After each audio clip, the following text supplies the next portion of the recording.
Como resistir diante da tragédia?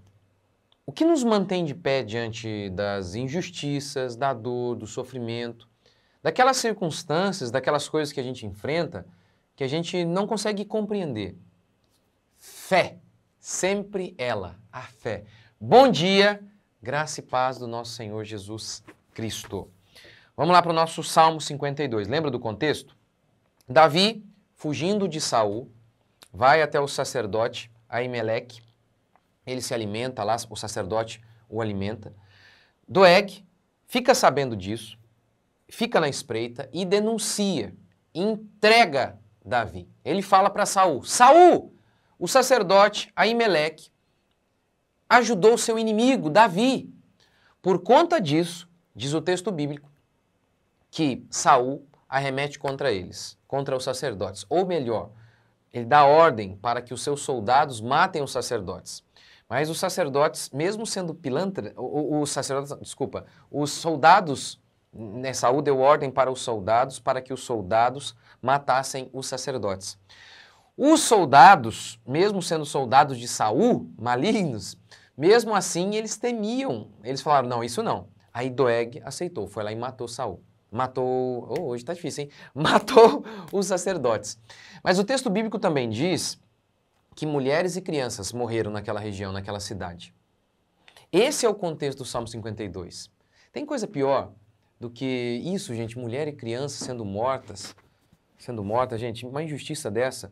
Então, Davi começa assim, ó homem poderoso, por que te glorias na maldade? E ele conclui, para sempre te louvarei, pois fizeste isso, e proclamarei o teu nome na presença dos teus santos, porque és bom. A Escritura declara no Antigo Testamento que acontecerá algum mal na cidade sem que Deus o tenha feito. Então, a primeira coisa que a gente tem sempre que lembrar é que Deus está no controle. Sim, Ele está no controle até do mal.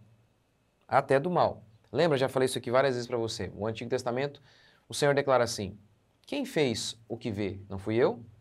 Quem fez o cego? Não foi eu também? Então Deus não é soberano somente sobre o Davi, que nasceu e se tornou um grande homem. A Bíblia diz que Deus é soberano também sobre Hitler. Deus, em sua glória, ele orquestra e administra tudo. Ele é soberano sobre todos os eventos. De um modo que nós muitas vezes nem sabemos explicar como, mas ele é. E não há nada que aconteça sem que, de alguma maneira, aquilo não faça parte da vontade de Deus. Isso não existe. Isso não existe.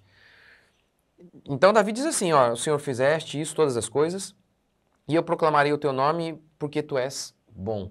Tá vendo? Ele começa falando da maldade humana, porque te vanglorias na maldade, homem, e termina falando da bondade de Deus. Então, esse é o primeiro ponto para a gente se lembrar, para a gente se manter firme diante das injustiças. O homem é mau e Deus é bom. Lembra do Salmo 73 que a gente fez um devocional aqui com vocês? Lembra? Eu quase desviei. Ele começa assim, tu és bom para com Israel, mas meus pés quase desviaram. A afirmação que ele dá inicialmente, tu és bom, é justamente a afirmação que ele duvidou. Será que Deus é bom? Porque os maus estão prosperando aí. Lembra? Ele fala isso. Eu quase desviei porque eu invejava a prosperidade dos maus. Mas ele diz, não, tu és bom. Aqui então Davi fala isso. Ele mostra a maldade humana, depois a bondade de Deus. Esse é o primeiro ponto, você deve sempre se lembrar disso. Diante da pior atrocidade, Deus é bom. Malaquias vai dizer que Deus é tão puro de olhos que nem pode nem mesmo contemplar a maldade. Malaquias ou Abacuque, um dos dois aí. Nem pode contemplar a maldade. Então eu e você devemos sempre nos lembrar disso. Deus é bom e o homem é mau. A maldade está em mim, está em você, no próximo, nunca em Deus. Esse é o primeiro elemento da fé. Como que pela fé nós enfrentamos isso aqui? Como que Davi termina assim? Porque ele confia em Deus. Ele diz aqui, ele passa um contraste entre os homens que confiam no dinheiro, em si mesmos, e ele. Lembra que eu falei para vocês? Verso 7. Vede o homem que não fez de Deus o seu refúgio. Pelo contrário, confiava em suas grandes riquezas e se fortalecia em sua perversidade. Confiava na riqueza, confiava na sua perversidade. E por outro lado tem Davi. Mas eu confio na bondade de Deus, verso 8. Eu confio na bondade de Deus. Então é isso que você deve se lembrar. Diante de todo esse cenário, crianças mortas, mulheres mortas, sacerdotes honestos foram mortos. Mesmo assim, o texto bíblico diz que o salmista está de pé. Ele não termina o salmo amargurado. Ele não termina o salmo frustrado. E agora, como é que vai ser? Olha, triste diante de circunstâncias difíceis, diante da injustiça, isso é normal. Só se nós deixássemos de sermos humanos. Então, quando nós enfrentamos uma circunstância difícil, é normal que fiquemos tristes, é normal que fiquemos chateados, mas não com incredulidade, não com aquela revolta diante de Deus. Pelo desejo de que a justiça seja feita, normal também. Porque isso a gente vê aqui também. Davi diz assim, ó, verso 6, 5, Deus também te esmagará. Então, Davi não está revoltado, por quê? Porque ele sabe que a justiça vai ser feita. Por exemplo, nosso país, muita gente não ficou revoltado. Então, tem uma revolta que faz parte, aquela revolta do sentido de falar, olha, isso aqui está errado. Mas aquela revolta que tem a ver com incredulidade, não, isso não. Tem uma indignação com o mal, a gente deve ter, sempre. Mas essa indignação não pode estar permeada com incredulidade. Então, a gente deve se indignar com o mal, mas não como os ímpios fazem, indignados e sem esperança. Nós estamos indignados, mas com esperança. Olhamos o mal e falamos, isso é um absurdo, eu nunca vou me acostumar com isso. Isso é ser indignado, isso a gente tem que ser.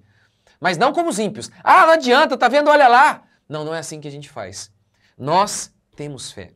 É isso que eu e você precisamos, acreditar o tempo todo. Lembre-se, Deus é soberano sobre todas as coisas, você pode não entender o que você está passando, mas Ele está no controle. De todas as coisas, Deus está no controle. Busque-o a cada dia, fortaleça-se pela fé na Escritura e você vai superar até a pior tragédia, como Davi superou. E ele termina assim, eu confio na bondade de Deus, eu sou como oliveira verde na casa de Deus, eu sempre o louvarei, eu proclamarei o teu nome, porque tu és bom. Ele começa falando da maldade de Deus, da maldade do homem, desculpa, ele começa falando da maldade do homem, e termina falando da bondade de Deus. Lembre-se sempre disso. Eu e você somos maus, não Deus.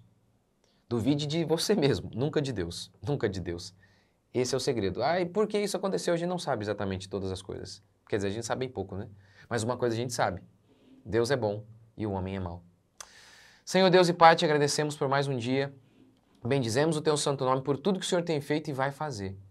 Agradecemos a Ti, Pai, bendizemos o Senhor, confiamos em Ti, Pai. Oramos para que o Senhor nos fortaleça no dia da adversidade. Que a Tua graça seja conosco, que o Teu Espírito Santo possa nos fortalecer. E mais essa semana que já está se encerrando. Agradecemos a Ti por tudo que o Senhor tem feito, por tudo que o Senhor vai fazer. Bendizemos o Teu nome, em nome de Jesus que nós oramos. Amém? Deus abençoe vocês. Até o próximo vídeo. Hoje é sexta, hoje à noite. Nosso segundo vídeo da nossa série, segundo vídeo da nossa série sobre casamento. Tá muito bom esse vídeo de hoje. Você já leu aquele livro As 5 Linguagens do Amor? Vou descer a bolacha nesse livro hoje. Assista. Deus abençoe.